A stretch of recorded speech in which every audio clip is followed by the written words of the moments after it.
Oi, gente! Ciência Tudo está começando e o nosso assunto hoje, é o Pantanal.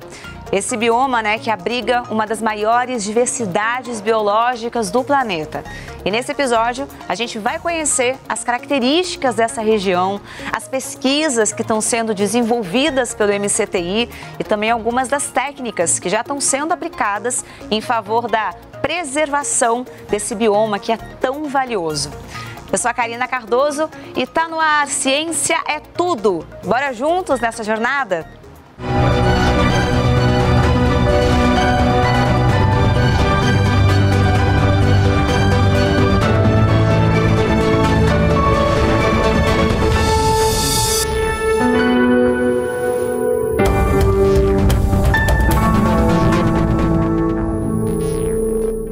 Vem cá, você sabia que o Pantanal é considerado a maior planície alagada contínua do mundo? Pois é, e mais do que isso, tá? A região é também considerada pela Unesco Patrimônio Mundial e Reserva da Biosfera. E a gente vai entender agora o que de fato isso significa. O Pantanal ocupa aproximadamente 2% do território brasileiro, nos estados do Mato Grosso e Mato Grosso do Sul, e se estende também por parte da Bolívia e do Paraguai. É um dos 6 biomas brasileiros ao lado da Amazônia, Mata Atlântica, Caatinga, Cerrado e Pampa. Tem uma vegetação onde predominam espécies do Cerrado, misturadas a algumas semelhantes à Caatinga e ainda com pequenas áreas de floresta. Por ser o menor entre os biomas e estar em uma região plana, o Pantanal ganha sua principal característica, a inundação. No período chuvoso, as cheias chegam a cobrir até 80% da região. A inundação acontece porque as chuvas ocorrem principalmente na cabeceira dos rios, localizadas em regiões altas que desaguam na região plana. Todo ano, o ciclo das inundações no Pantanal se repete e renova a fauna e a flora da região. O equilíbrio ecológico do bioma depende do movimento constante do subir e baixar das águas. É no Pantanal que se reúnem representantes conhecidos da biodiversidade brasileira, como a onça-pintada, o tucano e a arara azul. Ao todo, são quase 5.000 espécies entre plantas e animais vertebrados. Por causa de sua importância ambiental, o Pantanal foi decretado Patrimônio Nacional pela Constituição de 1988 e, no ano de 2000, se tornou Patrimônio da Humanidade e Reserva da Biosfera, título dado pelas Nações Unidas. E apesar de ser uma região alagada, o Pantanal sempre sofreu com incêndios, principalmente nas épocas da seca. Porém, com o tempo, esses incêndios acabaram se intensificando. E para ajudar a combater os desastres ambientais, o Ministério da Ciência, Tecnologia e Inovações, em parceria com o Ministério do Meio Ambiente, desenvolveu o projeto Rede Pantanal.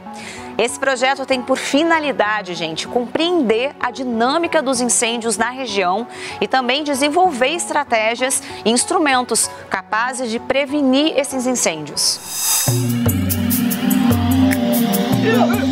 Se no corpo humano os órgãos trabalham em sincronia para o pleno funcionamento, na natureza não é diferente.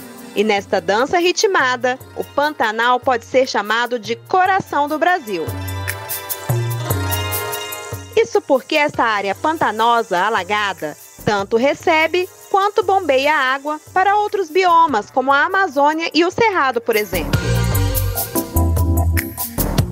O Pantanal é muito dependente das águas que vêm da Amazônia. Então, nós dependemos, é um sistema, então o Pantanal nos ensina da gente aprender a trabalhar em rede. O Pantanal funciona em rede, A rede das águas, que é trazido das chuvas que são formadas na floresta amazônica, pela floresta amazônica. 50% das águas que caem na floresta amazônica são formadas pela própria floresta. Parte dessas águas, por meio do que nós chamamos de rios voadores, eles vão até a Cordilheira dos Andes, eles batem na Cordilheira dos Andes e retornam para o Brasil, para a região centro-oeste e sudeste. Mas assim como o corpo são depende de uma boa alimentação, hidratação e cuidados, o meio ambiente também. Isso quer dizer que para distribuir e receber as águas dos demais biomas, o Pantanal precisa das chuvas. E é justamente a seca que tem afetado esta engrenagem tão importante. Um estudo divulgado recentemente mostra que o bioma enfrentou em abril de 2020 a pior estiagem dos últimos 120 anos. O impacto é sentido ainda mais com o aumento das queimadas na região. Pesquisadores do Centro Nacional de Monitoramento e Alertas de Desastres Naturais, o CEMADEM, ligado ao MCTI, apontam que a falta de chuvas e o fogo afetam a biodiversidade local e a vida social e econômica das comunidades. E após o cenário registrado em 2019 e 2020, considerado o pior dos últimos 50 anos, algumas ações foram tomadas este ano. Houve um movimento, sim, houve um movimento da sociedade civil, houve um movimento das universidades, houve um movimento do governo aqui no estado de Mato Grosso, onde eu participo como uma pesquisadora, como uma professora da Universidade do Estado de Mato Grosso, de fazer algo juntos para que a gente pudesse se preparar. Então, durante todo esse ano, nós fizemos várias reuniões, várias lives, várias discussões e monitoramos o governo no sentido do que o governo estava se preparando, se prevenindo para esse momento. Entre as ações integradas estão o treinamento de brigadistas que mapeiam e combatem incêndios no estado de Mato Grosso. E no Mato Grosso do Sul, ONGs ligadas ao meio ambiente e o Preve Fogo Ibama capacitam, inclusive, comunidades indígenas. E as ações não param por aí. Os pesquisadores da Rede Pantanal estão em campo realizando os estudos necessários para o desenvolvimento das atividades desse projeto. E a gente vai conhecer agora um pouco mais desse trabalho. Olha só.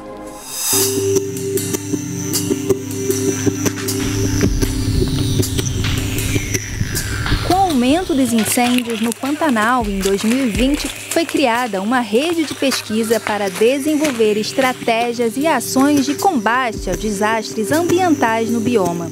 O programa foi criado pelo Ministério da Ciência, Tecnologia e Inovações para estimular os estudos e as ações que possam prevenir as queimadas alarmantes na região. Esse projeto visa a preservação do Pantanal e tem como principal incentivo evitar as queimadas em grandes proporções, igual aconteceram nos últimos anos. E com certeza vai ajudar muito a somar aí para que o manejo do fogo seja feito de cada vez mais preciso nesse bioma. A Rede Pantanal de Pesquisa atua em subáreas que buscam entender as causas e as perspectivas, além de desenvolver sistemas de alerta e monitoramento dos incêndios. Entre os desafios está compreender as condições que levaram ao aumento dos incêndios e que podem piorar ainda mais a situação no bioma. A gente aborda essa questão como um grande quebra-cabeça, né? E a gente está tentando desenvolver modelos integrados para tentar entender essa dinâmica do fogo no Pantanal, incluindo aspectos climatológicos, aspectos da hidrologia, da geomorfologia do Pantanal, mas acima de tudo a gente está tentando incluir a dimensão humana, o comportamento humano, como as pessoas tomam decisões, etc., e como que isso pode aumentar ou diminuir fogo no Pantanal e também nos incêndios. Os pesquisadores já realizaram reuniões estratégicas de planejamento e integração de informações. Além disso, junto com outras instituições parceiras, a rede tem desenvolvido um plano operativo de prevenção e combate a incêndios. A ideia é também aprimorar os sistemas de monitoramento de alerta no Pantanal. A gente espera, no próximo ano, ter um melhor entendimento desse grande quebra-cabeça. Mas não só isso. A ideia é que esse melhor entendimento nos leve a informar e tomar melhores decisões em termos de planejamento, gestão territorial no Pantanal. Em 2020, o fogo destruiu milhares de hectares de cobertura vegetal do Pantanal. O descontrole do manejo do fogo para a renovação de pastagens é uma preocupação da rede. A ideia é definir práticas e cuidados adequados do uso do fogo, levando em conta variáveis sociais, culturais e biofísicas.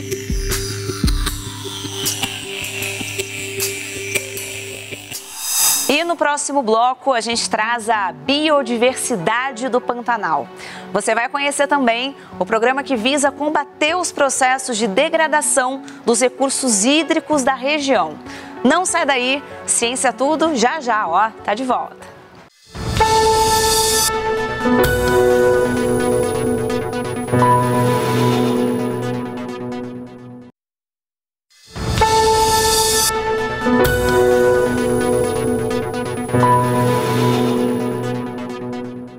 E nós estamos de volta com o Ciência é Tudo. E hoje o nosso assunto é o Pantanal e também os trabalhos que estão sendo realizados para preservar essa região que é tão abundante em biodiversidade. Vem cá, você sabia que o Pantanal impacta diretamente diversas outras áreas aqui do país? Pois é, por isso, o uso sustentável dos seus recursos naturais tem que ser prioridade, inclusive para poder garantir o sustento econômico da população que vive na região. A extensão e as características do Pantanal, a maior área úmida contínua do mundo, tornam esse bioma importantíssimo não apenas do ponto de vista ambiental, mas também social e econômico. A principal atividade econômica da região é a pecuária de corte, que é feita especialmente nas áreas de planalto ao redor do Pantanal. E diante do potencial produtivo, a ciência e a tecnologia atuam para desenvolver atividades que reduzam a degeneração ambiental. Há mais de 40 anos que a Embrapa Pantanal tem atuado para que os recursos forrageiros nativos das pastagens nativas que ocorrem naturalmente nos campos do Pantanal possam ser otimizadas e utilizadas na sua melhor maneira. E a unidade também tem contribuído no desenvolvimento de técnicas, tecnologias, conhecimento e informação voltadas para a produção pecuária, para os produtores, sobre como otimizar o uso desse recurso natural, né, que são as pastagens nativas, e como realizar a introdução de pastagens cultivadas dentro dos critérios de uso sustentável, né, nas suas bases econômica, social e ambiental. As mudanças climáticas são um desafio para o desenvolvimento sustentável na região do Pantanal. A água é elemento fundamental em qualquer bioma, e apesar de estarmos falando de uma enorme área inundada, as secas são cada vez mais severas e têm sido foco de pesquisas para manter a produtividade local sem o comprometimento ambiental. A água é de extrema importância durante essa extrema seca, porque o animal ele usa a água para controle da temperatura corporal, que quando o calor produzido pelo animal não consegue ser dissipado, o animal tem um estresse térmico. E dentre as estratégias para enfrentar essas altas temperaturas, nós podemos escolher raças e linhagens de animais mais adaptados. Para avaliar o grau de conservação das propriedades rurais, a Embrapa criou a ferramenta Fazenda Pantaneira Sustentável. Com ela, é possível observar variáveis ambientais, econômicas e sociais e suas interações, considerando inclusive o bem-estar animal. Além da escolha de raças mais adaptadas ao calor, os pesquisadores estabelecem estratégias de manejo do meio ambiente. Um dos critérios mais utilizados é ter sombra nas pastagens, porque os estudos mostram que sombra e também a qualidade e quantidade de água adequada aumenta a produtividade animal. Outra estratégia também interessante é ter uma diversidade de pastagens na propriedade, de modo que nós temos pastagens que tenham principalmente tolerância ao estresse hídrico. E também, no caso do Pantanal, nós temos que ter pastagens tolerantes à inundação, de modo que o sistema de produção tenha resiliência, né, para enfrentar esses distúrbios, né, essas mudanças que podem ocorrer, de modo que a produtividade seja mantida durante este período de estresse hídrico e de altas temperaturas. Bom, e um grande desafio no Pantanal é a preservação e o uso sustentável dos recursos hídricos, porque existe aí uma linha muito tênue entre as ações humanas na região e também o equilíbrio desse bioma. E para a gente poder manter esse ecossistema saudável e produtivo, é preciso o quê? Pesquisa. Isso mesmo, gente, investimento em pesquisa.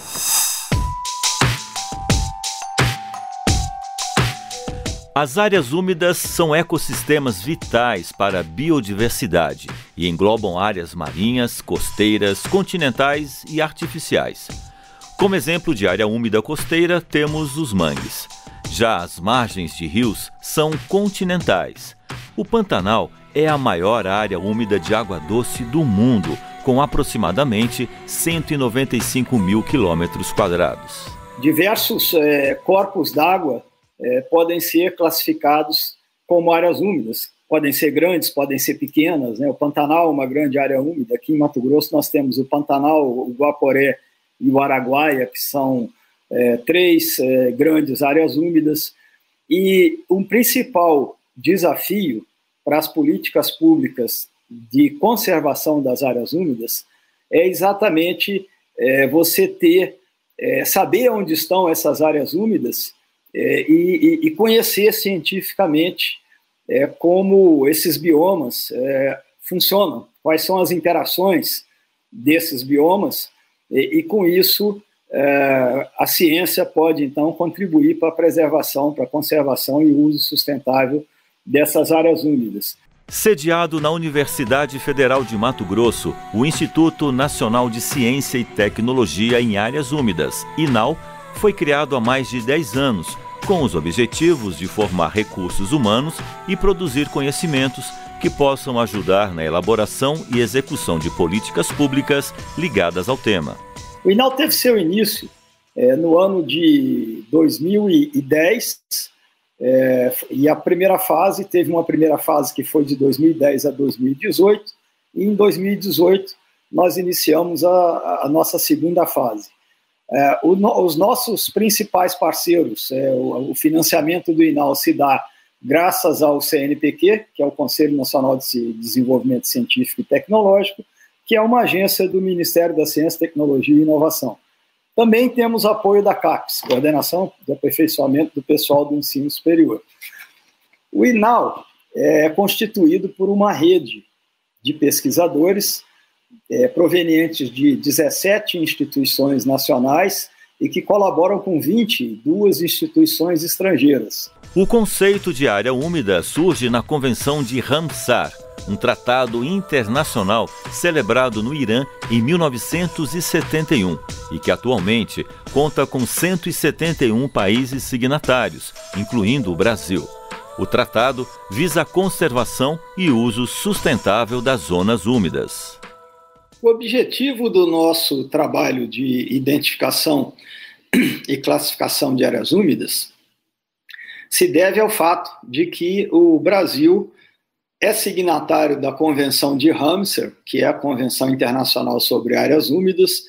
Desde a década de 90, nós assinamos e foi ratificado pelo Congresso esse tratado, e até o momento o país não pôde cumprir a contento as suas obrigações junto a esta convenção, pelo fato de que, da falta de uma definição e de um delineamento, uma localização e de critérios, né, para a conservação dessas áreas. É um desafio bastante complexo, né? Só em Mato Grosso nós temos 3 grandes áreas úmidas, mas a principal dificuldade não está nas grandes, está também e principalmente nas pequenas áreas úmidas, como as veredas, que pouco se sabe sobre elas, onde estão localizadas e etc. Então, esse é um trabalho que deve contribuir para que o nosso país cumpra a contento as obrigações assumidas na Convenção de Ramsar.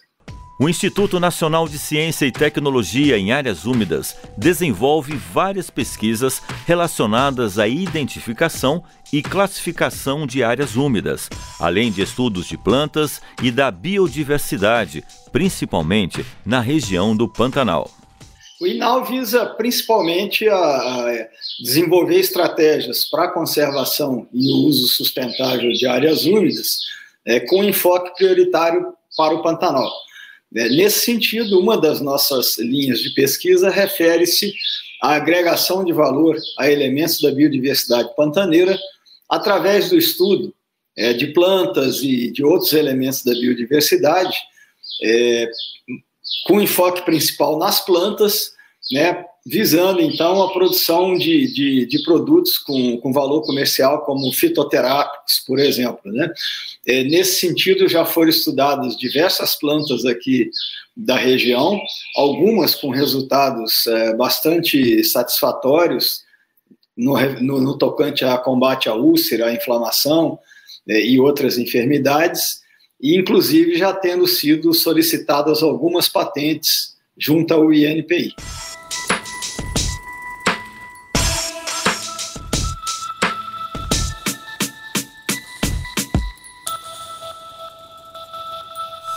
E esse é o Ciência Tudo, trazendo hoje o tema Pantanal. O programa já está quase chegando ao fim, mas antes a gente vai seguir com o nosso giro de notícias da semana.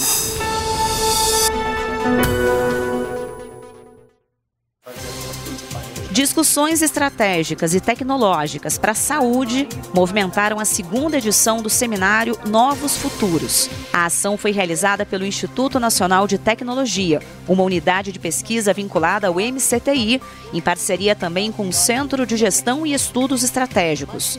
O papel da soberania tecnológica na área da saúde também foi colocado em pauta. A pandemia mostrou quão estratégico e relevante e importante é esse segmento e quão ele pode contribuir significativamente para gerar bons postos de trabalho, para gerar nota fiscal, com isso gerando riqueza para empresas e principalmente fazendo a melhor aproximação entre setor acadêmico, e aí é fundamental a demonstração da relevância da ciência na área de saúde, tão visível e tão demonstrada no ambiente da pandemia, o setor empresarial aqui instalado e principalmente as oportunidades para novas startups. Essa margem de trabalho que envolve os conhecimentos das ciências da saúde, que envolve muita tecnologia digital que pode estar embutida, que pode incluir as diversas áreas do conhecimento, como novos materiais, automação, robótica, ou seja, um segmento de convergência de diversas áreas do conhecimento, tudo em favor da saúde, com forte impacto na melhoria da qualidade de vida da população. Pensar o futuro desse complexo é estratégico, é uma ação de convergência de políticas públicas das diversas áreas envolvidas, é fundamental o olhar de demanda, mas mais que isso, o foco na cooperação entre o setor empresarial e o setor acadêmico. Pensar esse complexo de saúde é estratégico. E o MCTI acaba de lançar um programa de capacitação tecnológica focado no trabalho. O MCTI Futuro, Futuro do Trabalho, Trabalho do Futuro, vai apoiar ações em áreas como computação em nuvem, internet das coisas, fotônica, robótica, cibersegurança e outras iniciativas que estimulem a transformação digital. O programa vai contemplar estudantes do ensino básico, médio, técnico e superior, pós-graduação, residência tecnológica e qualificação profissional. Ao todo, 190 milhões de reais serão investidos para esse programa de capacitação. E o programa de hoje, então, fica por aqui. Semana que vem a gente tá de volta. E você já sabe, né? Todos os programas estão lá disponíveis no YouTube da TV Brasil e também você consegue assistir toda a primeira, a segunda temporada, tudinho, lá no aplicativo da TV Brasil Play. Combinado? Eu sou a Karina Cardoso e esse é o Ciência é Tudo. Obrigada pela sua companhia. Semana que vem a gente está de volta. Beijo, tchau!